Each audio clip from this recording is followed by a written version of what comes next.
تقلق من تدابير البشر فأقصى ما يستطيعون فعله هو تنفيذ إرادة الله.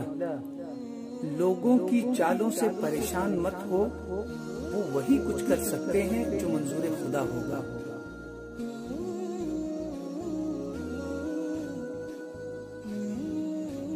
ثق لأنك لن ترتفع إلا إن خفضت ساجدا لله. یقین مانو تم بلند ہو ہی نہیں سکتے جب تک تم سجدے میں خود کو اللہ تعالی کے سامنے جھکا نہ لو.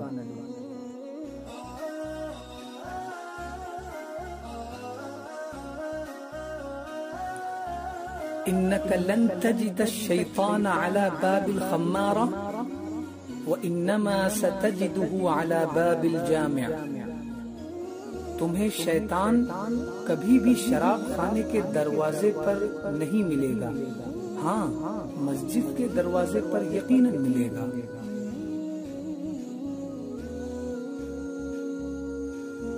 اذا شعرت الضغوط في حياتك فاعلم ان الله سيخرج اجمل ما فيك بعد ان يختبر صبرك. جب تم زندگی میں دباؤ اور ٹینشن محسوس کرو تو سمجھ جانا کہ اللہ تعالی تم سے کوئی بہت خوبصورت کام کروانا چاہتا ہے، لیکن پہلے وہ تمہارے صبر کو آزمائے گا. لہذا ڈٹے رہنا، ہار مت ماننا. سألت الله أن يعطيك القوة فأعطاك المصائب لكي تتعلم أن تتغلب عليها وتكون أقوى، فلا تنظر أنها ابتلاء دائما لعلها تكون تقوية لك.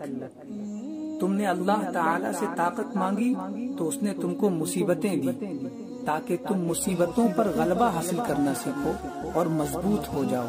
لہذا مصیبتوں کو آزمائش ہرگز مت سمجھنا، ہو سکتا ہے کہ تمہیں مضبوط بنانے کے لیے ہو. من حکمت ربنا انه قد يؤخر عنك بعض النعم لكي يجعل ظهرك قادرا على ان يحمل تلك النعمة. یہ اللہ تعالی کی حکمتوں میں سے ایک حکمت ہے کہ بعض اوقات وہ تمہیں نعمتیں عطا کرنے میں دیر کرتا ہے تاکہ پہلے تم کو اس نعمت کے حاصل کرنے کے قابل بنائے. مهما كنت شخصا صالحا سيحكم عليك الناس بناء على مزاجهم وحاجاتهم. تم کتنے ہی نیک و صالح شخص ہو جاؤ لیکن لوگ اپنے مزاج اور اپنی ضرورت کے اعتبار سے تمہارے نیک ہونے یا نہ ہونے کا فیصلہ کریں گے. الدنيا مهما طالت ستنتهي والعاقل هو الذي يضحي بالمؤقت لينال الخالد. دنیا کی مدت چاہے جتنی لمبی ہو جائے آخر کار اسے ختم ہونا ہے، اور عقل مند شخص وہ ہے جو ہمیشہ کی زندگی پانے کے لیے وقتی زندگی کو داؤ پر لگا دے. ازرع جمیلا ولو فی غیر موضعه فلن یضیع جمیلا اینما زرع.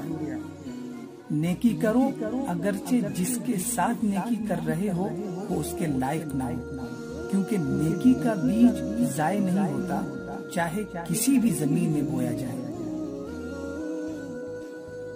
اخطر من فعل الحرام ان يحرمك الله نعمت الاحساس بمرارته.